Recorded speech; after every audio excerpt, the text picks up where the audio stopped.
You're listening to a Skewed Orbit original podcast. Time, weather, and highways.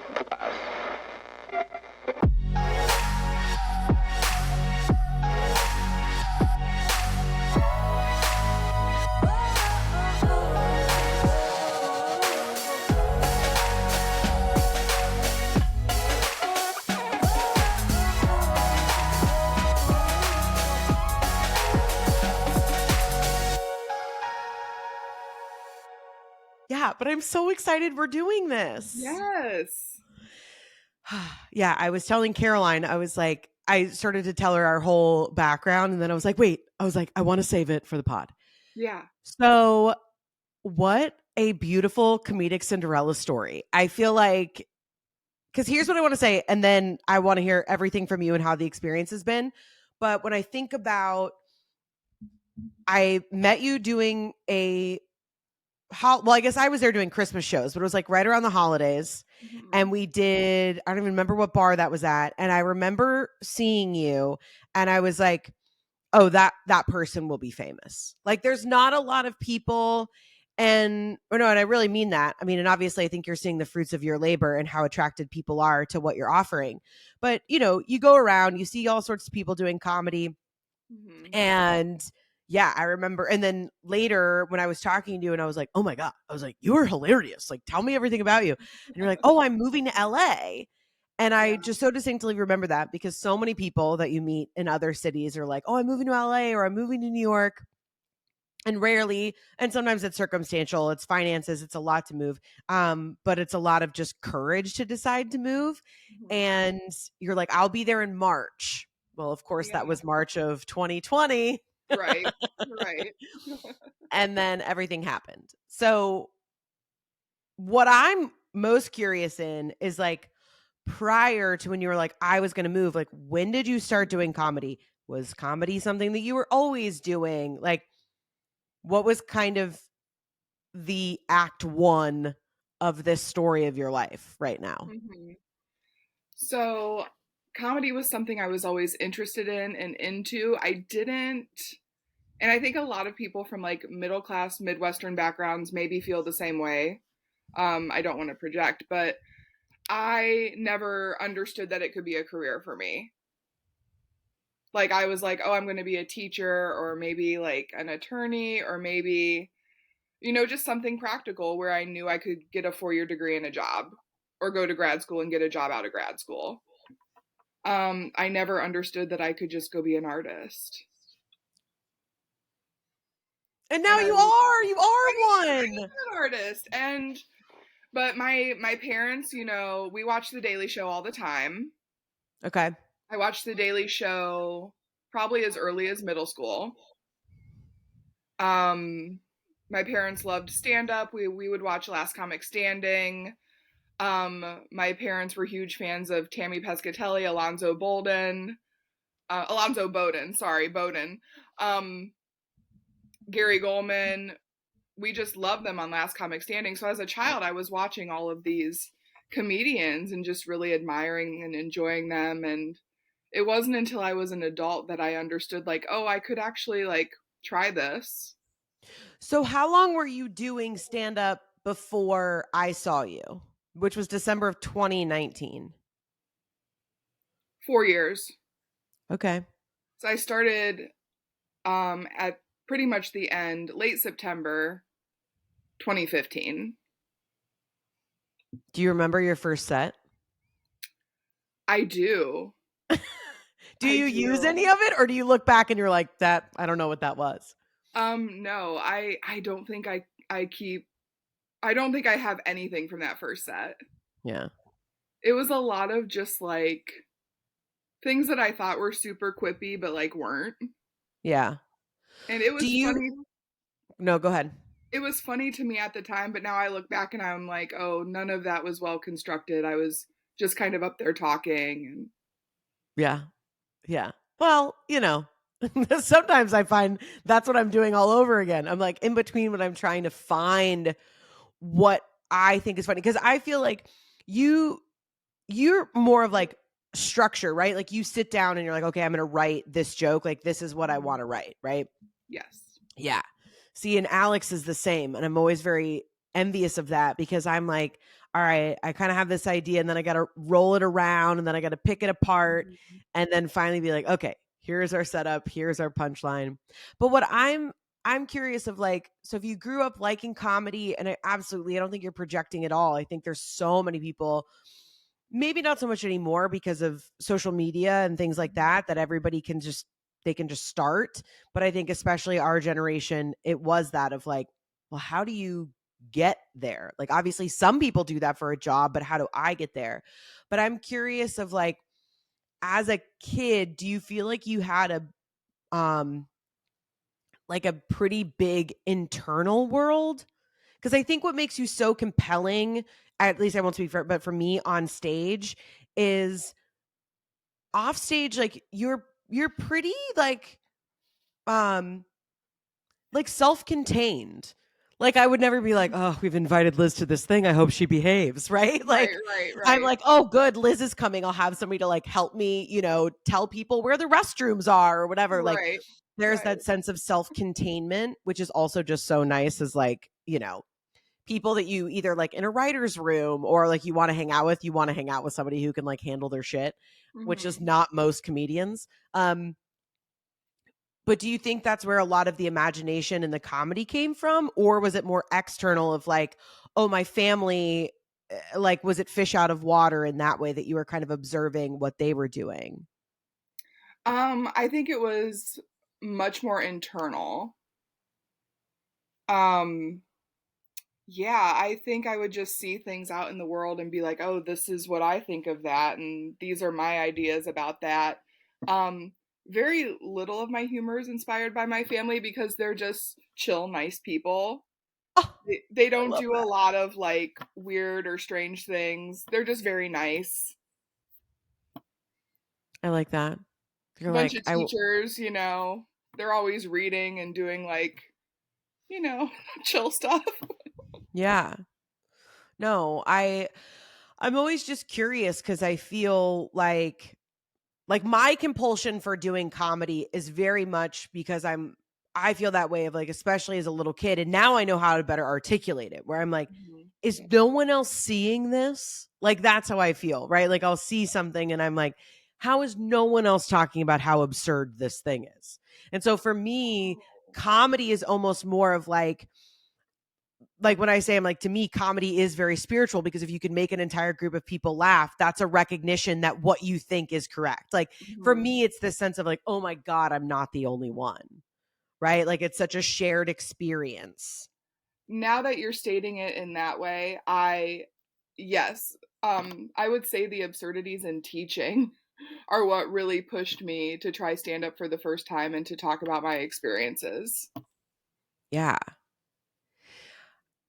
How long were you a teacher before? So if you started in 2015, how long had you been teaching? Started teaching in 2008. Okay. So you had some material. I did. I did. How do you feel like your um material is still a lot of what you're talking about teaching, or do you feel like it's evolving and talking more about like what are you finding are the things that you're really attracted to exposing right now? I still talk a lot about the education world and my experiences as a teacher. I do still sub just a couple times a month, where I taught last year in LA. But I talk a little bit about dating. I talk about my own awkwardness because I am that to myself kind of introvert if I don't know you. So I kind of talk about those things. I am 6'1", so I kind of talk about the awkwardness of being a tall woman. And um, my nieces are cute and funny, and they're getting to those ages where they're doing like funny kid stuff. So I've kind of dived into that a little bit. So I would say that I'm stepping into more personal material. Yeah. What does it feel like for you to get a really big laugh? Like, what does that feel like for you? Like a drug. Like There it like is. like I need more of this. Like I get one Yeah. laugh and then I'm like, okay, I need another one. Let's go, Yeah. Yeah, but that's why it's so fascinating to me as comedians. Like, I think I'll always be curious about that of like, where does that need come from? But I'm like, well, or is it something, am I overthinking it? Like, is it something as simple as like, well, sometimes like food makes us feel better, or like sometimes people Mhm. think that like designer bags make them feel better. I'm Yeah. like, does a large group of people laughing at what I have to say just make me feel better? Like, is it that is it that simple? Well, I think so. And we're conditioned to be great at our jobs, right? Regardless of what our job is. There's a sense of pride for most people in being good at it. Like when I was teaching full time, if I had a lesson plan that I imagined being so great in my head and so innovative and then it bombed in class, I felt bad the rest of the day. And it's no different with comedy. If you don't get that laugh you're looking for or the response that you're used to, you get a little sad because you're like, oh, you know, that was my job and it kind of didn't work out for me today. Well, and I know that you have a bit in your stand up about this, and I won't even dare poach it in this to say it to right now. But I was just thinking about the correlation, yeah, of like being in front of a literal audience every day. And in fact, the hardest audience, which is like middle schoolers and high schoolers, Yeah. is so much worse than any like drunk heckle situation, you Mhm. know? So do you feel like, do you ever get nervous on stage, or you feel like so much of teaching, like there's just been so many transferable skills for you of pursuing stand up full time? Um, I think teaching definitely helped. It's very rare that I feel nervous. But if it's a big show or something or a huge theater, I do get, I do get a little nervous still. Yeah, I think I always get nervous. And I now hope that that never goes away. Like I used to feel like, I mean, there's definitely been shows or things I've done where I'm like, "Oh, it's time to move on from Mhm. this." Like I remember when I was touring with Second City, and that's when I knew it was time to be done because I missed my cue because I was in the wings playing on my phone. And I was like, "Oh, I'm not in this anymore." Mhm. And so I was like, okay, it's time to like move on and do something else, or expand. But yeah, I'm like, especially because at least for me and like what I share, I'm like, these are my actual like thoughts, aspirations, dreams, and like the way I look at the world, you know? Yeah. So for Yeah. me, it is personal in the sense of like I'm literally sharing with you like the way I walk through the world. And so I mean, sometimes a joke just doesn't work because it's like, oh, it was too wordy, or like it would do better if I put it in like the beginning of my set. Like those are just, the construction points. Mhm. Um, yeah. What,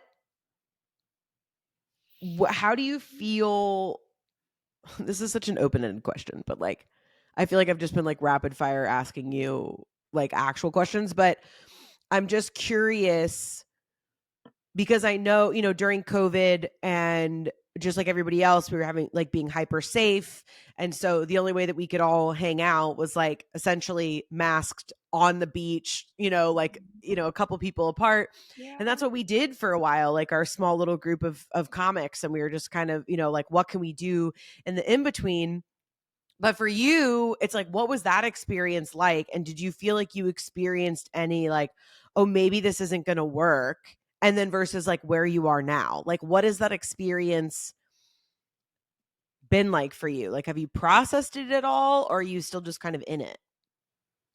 I did have moments, especially during COVID, where I was like, I how am I going to, because we were all in this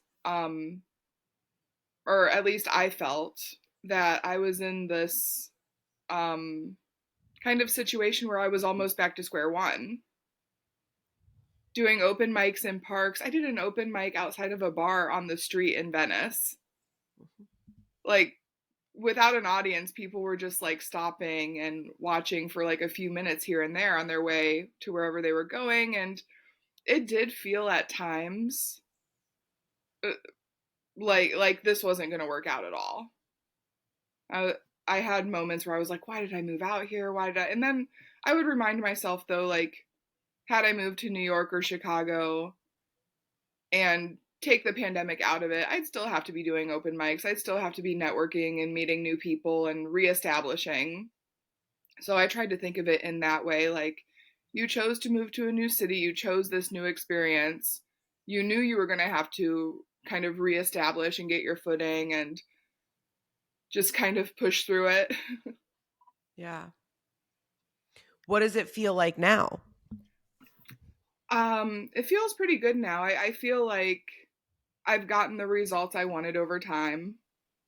I feel like I am still in it. I don't feel like you ever feel done. No. You're never done. Like, you get one thing, you want the next thing, right? Mm-hmm. You get a digital set, now you want a Netflix, or you want a set on network, or, you write a digital series, you want a network series, or, there's always something to move on to or to desire beyond what you already have, which is both good and bad, I think. Yeah, I'm reframing all of that for myself because yeah, it used to feel like, well, then if nothing's ever good enough, and I'm like, sure, I feel like that's one way of looking at it, but I think as an artist, or as I really feel like, I just feel compelled to create. Mm-hmm. I always have, and like in multiple mediums. Like it used to just be, it was like comedy, but then with like, especially with the internet and everything else that like opened up and what you can do, where I'm like, well, why would I even want to like write on a series for somebody else when I can try to like produce my own series or get, like there's just so many more options. And for me, it's like, it is, I guess, in the most beautiful way of like a compulsion almost of just like, I don't know. I'm like, I don't know everything about life, but I know that it's like, I'm here to create and whatever that means. Mm-hmm. And so, yeah, it's like once we get good at one thing, then yeah, you want to go on to the next thing and the next thing. Like I was watching this documentary about the chef at 11 Madison Park, which is like a Michelin star restaurant. It's like the best restaurant in the world. And after winning 3 Michelin stars, best restaurant in New York for like multiple years, best restaurant in the world, he's like, what do you do? Like, how do you go from there? So they revamped their entire menu and went completely vegan. And everybody was like, oh, this is, and he was like, I was actually shocked at how harsh the press was, which first of all, that's their job because they're not actually doing anything. Their job is just to like talk shit about everything that everybody else is trying to do. So beat it. But anyway, right? Like, those who can't critique, that's basically what it is. And, but it was so interesting just to hear him where he was like, I also accepted with trying something new. I was fine if they took every star from me. He was like, this was no longer about, he's like, I had achieved what I set out to achieve. Mm-hmm. That he's like, now I'm trying something that has never been done. Mm-hmm. And I just recently watched that and was like so fueled by that of like, oh yeah, once we're in the space of like, I can literally do like whatever I want to do. Mm-hmm. Like even like thinking like beyond, it's like, even though, especially for us as comics, it's like, okay, it used to be old school of like, all right, you try to get a television set, and then not an actual TV set, but a set on television. Right. And then, and then it's like, okay, hopefully I'd get invited to sit down on the couch, where then that would lead to another thing. And then maybe you could get your own sitcom. Like that was the path. And I would say even since I started, the path is so much different now because it's basically choose your own adventure of like what you want to do. What do you feel like, what do you feel like you want to do? I want to continue to perform stand-up and write. Okay. Like a late night writer or selling a pilot at some point would be a dream. But I also love stand up. I'm not willing to stop, traveling and doing shows at this point. I'm still really enjoying that. So I think a combination comedian writer would be my ideal career. Yeah. Well, you're doing it. I love it so much. And I feel like I always really enjoy watching comics like you as well, because there's something. I think the thing I actually can boil it down to one sentence. I think the thing I like the most about watching you is I feel like you have a secret.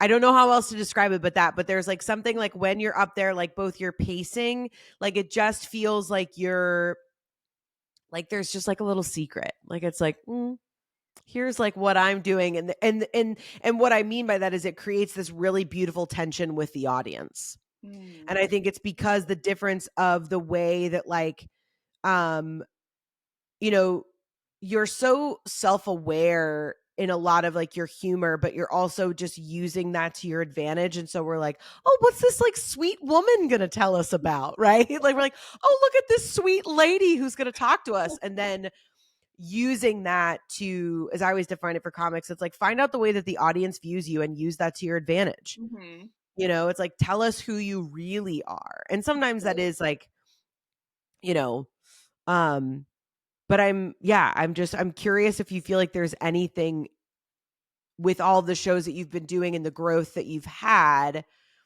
Was it more of like, has there been any new things that you've learned where it was like, oh, interesting, I didn't know either like that would work, or I didn't know this about myself?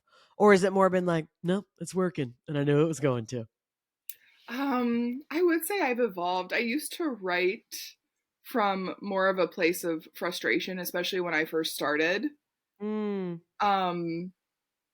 It was a lot of things that would happen in my classroom or would happen at work that would just upset and frustrate me, and I just like wanted to tell the world. And now I think it comes from a place of almost amusement, or I'll write about things in more of a therapeutic way, not in a way that's like angry. Like I've started to dive into like mental health, depression a little bit.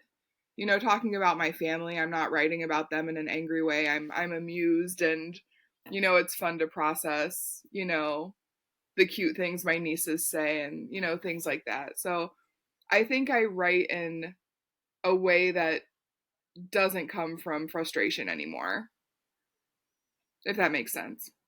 Absolutely. And I love that you said that. And I love like, the tagline of this podcast is healing is hilarious, because that's for me, I think that's when comedy is in its sweet spot, is when somebody can take what they're actually experiencing it and alchemize it that it's appropriate for an audience, right? Like we don't want to watch somebody just be up there and be angry, which like, hello, white men of Los Angeles, like we've seen at every Right. open mic when you're like, I feel like they should really just go to therapy rather than do their 5 minutes here. But yeah, I think and I don't think we all have to like put a stake in the ground in the way that I have of like, how can we help other people with our comedy? Because I also think a lot of people come to spaces to forget. A lot of people come to comedy spaces because they want to just laugh, and that's an offering in and of itself. Mm-hmm. But I love that you shared about like using more of things that do amuse you. And there's kind of this place of softness and talking about mental health and talking about depression. That I think is such a beautiful way for us to reflect back humanity to our audiences. Mm-hmm. Yeah. How has any of that changed like internally for you, as far as like, is there like a willingness, meaning like, does it come from a place of like, oh, I feel courageous enough now to speak about things in mental health? Or is it more just like, oh, this is where I've evolved and these are the things that I want to talk about? I think this is where I've evolved, and I don't know if I'd say courageous, but there has been like this, like, oh, other people talk about this, other people, there's no way I could be the first, right? Like, no way. But then I saw other comedians, people who were prominent in media talking about their own mental health struggles, and I'm like, oh wow, I have this, and I can talk about it in a funny way and use my own experiences. And audience members so far have been very responsive and very positive about my mental health stuff. So I love that. I love that so much because because I'm always like, I think that's why I say I'm like getting a big laugh for me. The reason that it feels so good is that I really feel like if I could like boil it down to one sentence, is it validates my humanness. It validates my experience.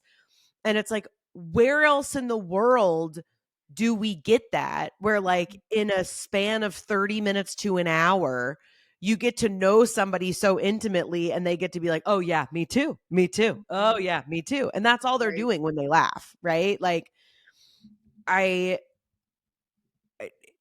at least for me, that's how I feel. And I especially think that the more that we can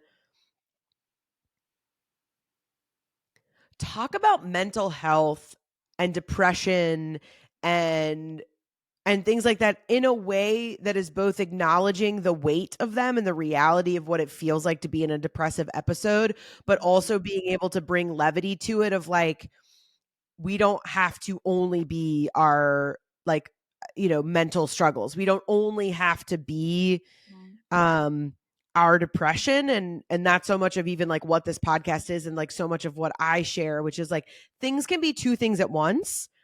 And yeah, I don't know if any of that resonates with you of how that's felt, or if it's just kind of felt a little freeing to talk about it. Yeah, I mean, I think it's been very freeing to talk about it. Just in a sense that like I'm not just this jovial teacher on stage, or I'm not just this curmudgeon who's complaining about teaching. I have other things going on. I have this whole life, and it's kind of nice to show that to the audience. I've gotten some criticism online about like, oh, all she does are teacher jokes, or is teacher jokes, and all she does are teacher jokes. Sorry. Just had a Oh, grammatical clip it. I Clip totally it. Oh my God, that's the clip. That's so funny, Liz. I had a grammatical brain fart there, but um yeah, and it's nice and it's freeing to kind of talk about other parts of my life, and to also have my audience, follow me on this journey, to kind of come with me and hear me talk about other parts of my life, and to be okay with that, not to just, want to hear teacher stuff all the time. Yeah. And also it's like everything is an entry point, right? Meaning like whatever it is that we start talking about, I think that's so much of my issue. And I get frustrated with social media of like pages, like you have to niche down or you can only talk about this one thing. Mhm. And I'm like, I mean, feels like a little boring. Feels a little boring. Like I Right. want to watch, I want to watch people evolve. And I think you're so right where it's like there's so that's I was alluding to that earlier of like I'm so curious about like your inner world, because I feel like it has to be such a rich environment for you to produce what you do on stage. Like I'm just so I would love to just like spend a day like in Liz's brain, because I'm like, what's going on in here?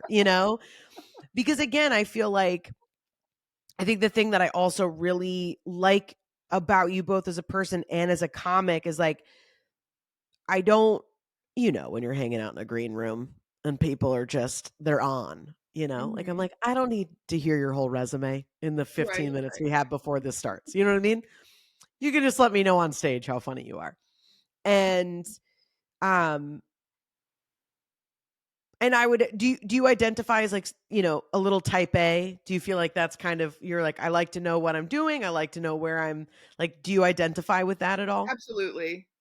Yeah. Absolutely. But I think that's again like transferable skills. That's such a from teaching to comedy in many ways is so similar. Mhm. It really is. I mean, and with kids nowadays, you kind of have to entertain them all the time. So I get a lot of practice. Well, I would get a lot of practice being funny during the day, and then, you know, I'd go be funny in front of adults at night, or try, you know. Yeah. Do you feel like you identify as like introverted or extroverted? Probably a little more introverted until I know you. Yeah. Like I'm not really a mingler. That's Same. something I really have to push myself to do, to do the hang. That's what I was curious about, of like, what has that experience been like for you? Or do you feel like being authentic about the things that are going on in your life on stage has made like point of connections with people easier? Or do you like, where are you at with the hang, I guess is my question. Like, how does that feel? Um, I mean, I don't love the hang, Rachel. I don't love the hang. I People don't know this, but if I'm going to the Improv, the Comedy Store, or the Laugh Factory, I have texted a few people to make sure someone I know is going to be there. Yeah. If not, I'm not going. Yeah. I need I I need another molecule. I need like to have someone I'm bonded to there. And I don't need to be around them the whole time, but I need someone in the space as like I don't know, almost like an anchor person or something. I just like I went to the Comedy Store last night and I made sure that one of my other friends would be there because I just need that comfort almost. Yeah. Yeah, I get that. I mean, I'll tell you, the number one thing I don't miss about living in Los Angeles is the hang. I mean, that's like, and then even here in Atlanta, and there's like some shows, people are like, well, you got to come and hang out. And I'm like, respectfully, I'm not going to come to your show at some brewery to hang. Like, I got two businesses, I got kids. Like, if you need people that are going to hang out to do your show, God bless you. But like, that's not, and I guess I never really, I understand the purpose of the hang, but I guess just like, once people are doing it professionally and are out and moving and doing things, like, I would rather have, if I'm producing a show, no one in the green room, because everybody who's on stage is so busy that they pop in, they do a set, and then they got to go. Yeah. Like, I'm like, I don't need you to hang out. And in fact, I don't even need you to be like, this took me a really long time, but like, I don't even really need you to be like my good friend. But Mm-hmm. like, yeah, I want to know that I have like people who respect my work or have my back if they're like, oh, there's this opportunity coming up, or like, you should take this thing. But I'm like, yeah, I don't really have to be like best buddies with everybody, especially in Right. comedy, because most people, I'm like, you guys don't have your shit together. Right, right. You're a mom, you're a business owner, you have a million things you have to, go do. But even totally, but even if people like don't have those things, but they're like, I'd like to go home and rest, so the other 5 sets that I'm doing in 3 days will be good. Right, Like, right. you know what I mean? Like, I don't know. I'm like, I think some of that is like a little, yeah, I'm not here for it. I feel like that point of view is pretty clear. But so you're talking about like writing and doing that. I know you did. Did you do JFL last year? I did it, yeah, this past year, 2023. Yeah, I just did Okay. it over the summer. Mm-hmm. Oh, okay. Yeah, yeah. So that was all right. Nice. Um, where are you at now? Like, what does your like day to day with comedy look like? Meaning, like, are you writing every day, or like, what is your process like? Yeah, so for a long time, it's been over 3 years now, and thanks to you, actually, I did the artist way, Yeah, I love it. and I've gone through it twice now, the Nice. entire program, but I keep up with the daily pages. I do them almost every day. It's rare that I don't do my daily pages. Even on the road, I keep my notebook with me and everything. And I really do feel like that clears my head. That stream of consciousness, that 3 pages right when you wake up in the morning, it really does create space for creativity. I really do believe that. I was telling my manager that yesterday. I was like, because she was kind of talking to me, and I was telling her about my morning pages, and I was like, it just really, it's what works for me. Anyway, sorry, I'm rambling. But No, say more. I love it. Yeah. after I do my morning pages, I just feel like I'm in a good place to start looking at my calendar, answering emails, things like that. Have a cup of coffee, and then I'm ready to write. And my goal is 7 to 10 a.m. every day. And that includes morning pages, answering emails, and then the rest of that time is typically spent writing. Nice. And it's not Yeah. always something new. Sometimes I think it's just putting yourself, almost, if you can, disciplining yourself just to sit down and look at your own work, reflect. Like, it's not always a new joke. Sometimes it's I'm revising my pilot. Sometimes I'm punching up a very, very old joke that I think needs updated. It's not always new material. Yep. It's more about the routine, honestly, for me. Well, and I think I love what you said. I always tell people it's like you have to make space for creativity to come through because, like, my experience of last year, which was like I expanded so much in what I was doing, which was wonderful. I learned a lot of things from that. But then a lot of my creativity got a little too chaotic because it would come, as I identify it, like it would come through, but it wouldn't have anywhere to land.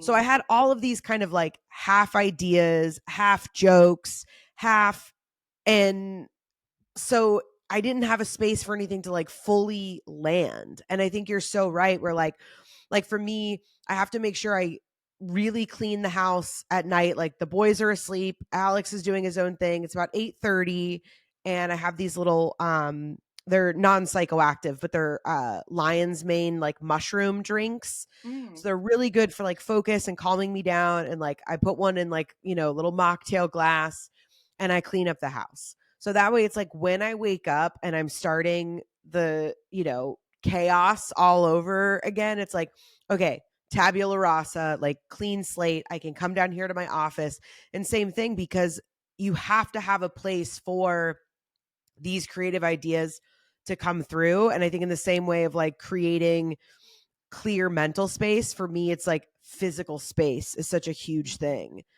And yeah, like I'm shooting 30 minutes in March, and not even like it's material that's like ready, meaning like I've been doing it a while, but like it's stuff where like I've just outgrown it. So even if there were like bigger quote unquote opportunities or things like that, I'm like, this isn't how I want to self-express, but I feel like I can't move on to what I really want to say until I like give this material like a place to go. Like like, yep, okay, we're all, like it Right. doesn't, I was like, what am I saving this for? Like I can shoot it. My like buddies can come and see it and be like, oh, okay, fun.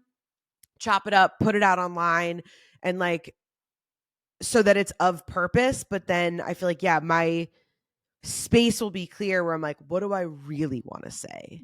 Like where am I at now?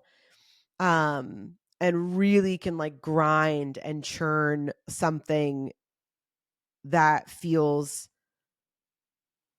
like where I am now. And now I'm rambling, but I just loved so much about, I just think that's so potent of giving yourself that space and that time. And especially like, I think people are always so surprised that the discipline of comedy. Yeah, I mean, I think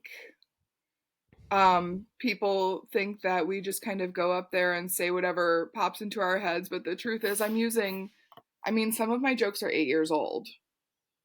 Now they've been reworked, tags have been reworked, they've been changed, but a lot of the premises that I use are still 8 years old. And those have been refined over time and written in a way that's very purposeful, and I'm very, careful about my words and constantly looking at word economy, and I don't think people outside of comedy always understand that. And I loved what you said about putting the art needs somewhere to go, right? The material needs somewhere to go. And I love how you're recording in March and kind of giving that material a home, because I think it's so important, even just for ourselves, to know, like, okay, that's Yeah. put away neatly. Now I'm ready to move on and, do what's next for me. Yeah, because I felt like it was stuff that I had started even like before the pandemic, and then again where it was like, okay, now it's like stulted. But my whole life has changed. I don't even live where I lived. Like I'm a completely different person, and I feel like the self-expression that I have now wants to come through, and it feels so rich and vibrant. And where I'm like almost where I'm like, fuck, this is what I've been waiting for. Like this is what I have been waiting for, to get to this place that I like know who I am and I know what I want to share. Mm-hmm. Because for me, I always say, like, being funny isn't enough. Show me interesting. Mm-hmm. Because funny will forget. Funny people, talented people, the dime a dozen, no big deal. Right. But it's like, what is specific to you and your experience and how you're experiencing it? It's like, that's the shit that we remember. Mm-hmm. And I feel like for me and, people who listen to this podcast are like, we know you've been evolving and, but yeah, where it was like I was just saying things that were funny. And yes, they were specific to me, but I feel like now really getting in the sweet spot of I really loved what you said, which was like when you realize that people talking about mental health, where you're like, I won't possibly be the first one. Right. Like, I don't think you know, like, I know I am so grateful to have heard that from you today, Liz, because I feel like some of the things that feel very courageous are like, step out a little bit more, LaForce, like step out, get a little bit bigger, a little bit bigger. Can you get a little bit more brave? And it's like, girl, you're not the first one. You know what I mean? People have been saying this stuff. So I love that as such a reminder. But yeah, I think I need to honor that creative work and give it some sort of like, Moses in a basket. Like we're going to send this off Mm-hmm. and now we've done something with it. And again, it's still funny and but I would really like to get to that kind of the Mike Birbiglia place, which do you listen to Mike Birbiglia's podcast? I don't. I should. If you were ever looking for a new podcast, I only suggest it because it's called Working It Out, and he has comics on and they talk about different jokes and like word economy, and everything that you're sharing is like his bread and butter. And his latest show that's up on Netflix now, Old Man in the Pool, was like he's worked that for 4 years. Same thing of like you're saying of like really refining and working on it, and how audiences don't realize that. And especially when, in my experience being on the road, it's like a lot of it is just looking at different references. How many different references can I use in this one place that will still punch this joke and what I want it to, but it's going to work for an audience that's over 60. It's going to work for a college audience. It's going to work for middle America, or it's going to work for like yuppies in New York. And I think people don't even know the work that goes into that, of getting the most, like squeezing the most juice out of your material. Mm-hmm. Yeah, I think and it's hard. It's very hard to do local references and regional jokes and things like that when you're traveling. Um any comedian that does that, that is just um that is truly a skill that they've mastered, and I always admire that because it's very, very difficult. I rarely do it. Once in a while I'll have a city that I'm familiar with, or I can reference a celebrity or something like that, but it's very challenging. Yeah. I always tell people if if you can, I was like, um it's such an easy point of connection, because audiences are like, oh, they know our town, Yeah, or like, oh, they get us. Um and yeah, I love that. I love that so much. even if you say the name of their town, like I have a joke where I say something inappropriate, and it's like one of my only jokes that has any innuendo in it at all. And it always gets an applause break, I think because it's so unexpected. And I always say this, like I always call them out for it. I'm always like, "Oh, Fargo, you're nasty. That's the joke that got you. You're nasty, Fargo," or whatever city I'm in, and they love that. So even little things like that, they just appreciate being called out, I think, by name. Yeah. Yeah. Because I think that's the other thing too about our audiences. It's like they also want to be seen. Mm-hmm. And I think that's something that really shifted with my comedy too. This seems so basic, but I think so many people approach their audience as like, what are you going to give me?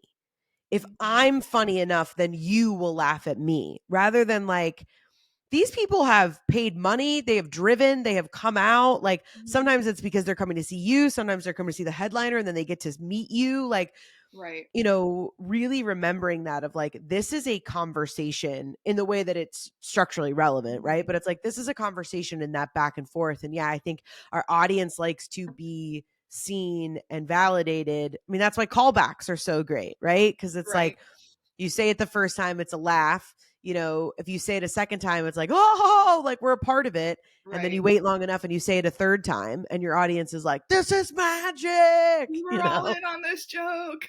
Yeah, Yeah, yeah, which absolutely. I think is such a beautiful, such a beautiful thing. Yeah, I love that. And I love so much that the artist way was helpful for you because I'm always Love singing it. its praises. I I know. think it's great. I remember we went on our first beach day and I had never heard of it. And I was like, what is this? And you and Casey and Sarah explained it to me, and I was like, I'm in. I'll try it. And it was pandemic times too. I mean, it's I guess COVID still but it was going to the beach masked days, and so I had plenty of time to do the artist way the first time around. It was Yeah. pretty great. Yeah. I was really Do able you- to utilize it and do all the activities and things like that. I recommend it to everyone. yeah. And if I I think think they it's, might know you or Casey or Sarah, I'll tell them like that you recommended it to me. yeah. Yeah. I just think it's such a great reset. And yeah, anything that like, you know, again, I always tell artists all the time and, you know, creators, artists, creatives, I mean, anybody, you know, with that identifies with that title specifically too, where it's like, yeah, just making that space to get the gunk out, making the time, because I always feel like, you know, it's one of those where it's like, oh, you never want to have to go to the bathroom when like a bathroom isn't nearby. Right. And I'm like, that's how I feel like when I get a hit of something and I'm like, write it down. Where does this like, it's Yep. gotta have it has to have a space. It has to have somewhere to go. And, you know, I would like to say that, I mean, yes, there's sometimes where I can like make space for, you know, the muse or spirituality or the, you know, the creativity. Everybody has a different word that they use of like when you get that, like, this is it. But I think definitely having some sort of routine. So even if when that comes through, you don't have time to like assess it in the moment, but then you've made time to go back and really sit with it, I think is so vital. Um, are you are the rumors true that you have a podcast? Oh, I am recording. In a week we're gonna start recording and hoping to release in February, depending on my schedule and how quickly we can edit. Yes. Okay. Do you want to tell us a little bit about So the podcast so we can convert some of our listeners and get them over to your podcast? I would love that. It's going to be called, and I don't have the RSS or anything yet. It's going to be called A Comedian and a Scholar. Playing off of one of my jokes where I talk about scholars, the word scholar. Um, and yeah, I'm gonna have friends on, and we're gonna talk, do activities. They're going to either introduce themselves with a haiku, or if they didn't have time or just couldn't write one for whatever reason, we're gonna do like a question of the day, and we're gonna talk about school. Do like little quizzes, do just like fun things. It's almost going to be like I show up with my lesson plan and my friends are here for the shenanigans. I think it'll be really fun. I like that. That's even a great tagline. I like that. It's a lot of fun. I show up with my lesson plans. My friends show up with the shenanigans. That's pretty Yeah, good. yeah, it'll be fun. Well, that's so fun. So all right, JFL done. I see that you're doing you did the radio show for Netflix as a joke. Yes, that is coming up on Thursday. Okay. Thursday the 11th. I don't know when this comes out, but It'll be, but we'll work around it. Okay, so we did JFL. We're getting in the mix with Netflix. We're doing all sorts of different shows. We're getting out there, and then now we've got a podcast. What do you feel like? What's kind of on the horizon for you this year? That it's like, okay, this is what I'm setting my sights on, and what I want to do. Is there any of that you want to share with us? sure. Hopefully, a lot of touring. I'm in talks with different venues and different places all the time. So if you follow my social media, I'll always be posting where I'll be that week. Whenever especially if I have a headlining gig, I'll be posting that, absolutely. And yeah, just excited to get out there, see more of the country, meet more fun people, and make people laugh. Oh, I'm so excited. Well, I'm so grateful that you came on today and shared with us, and just kind of like talked through comedy. Yeah, because so much of this podcast is talking about, comedy and how that shows up in our lives, and how I really just think that creativity and all of it is so connected to spirituality, and not in a way of like, meditation even, or things like that, but just that it's the creative spark of something that wasn't, and then it was, and like what that process is like. And I think it's something that I am so grateful for now. Like, I'm just so grateful for the creative spark, and having that hearing how it works for other people, especially comedians, performers, creators that like I really admire. I'm always like, oh, what is it like for you? So just to hear a little bit of that process is exciting. This was so much fun. I really appreciate you having me. Of course, of It's course. so great to see your face and speak with you like voice to voice here. It's so I nice. know. I know. We've just been we're doing all the things. We're opening up our like comedy club here this year. So I was just on the phone with Alex before. We're looking at different spaces and trying to figure out where we're going to land. And so it's going to be a wild ride. That's So we'll amazing. see. Yeah. Yeah. It'll be fun. Oh, So I know where to find you. For everybody who's listening and that wants to come and see you, if you're in a city near them, they want to check out the podcast, all of that good stuff. Where can we find you?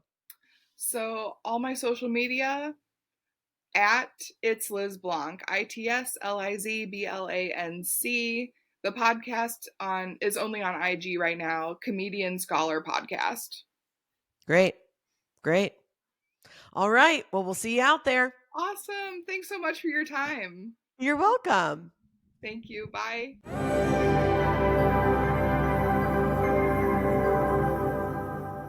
Did I tell you? Or did I tell you? What a beautifully just pleasant Midwestern teacher conversation. I loved it so much. I'm telling you, go and see Liz on the road, because when you see the amount of power and tenacity that she brings to the stage, you are going to understand what I meant when I said it always feels like she's like a little bit of a secret on stage. That just that tension that she holds is so beautiful.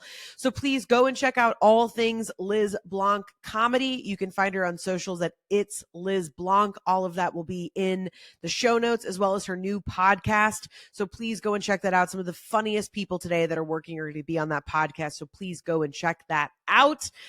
As always, I'm Rachel LaForce. My books are currently open. So if you're wanting to work with me, whether that's in just one intuitive reading session, or you're wanting to do some creative work, spiritual mentorship, all of those kind of ongoing sessions, one-on-one, those are all open and available.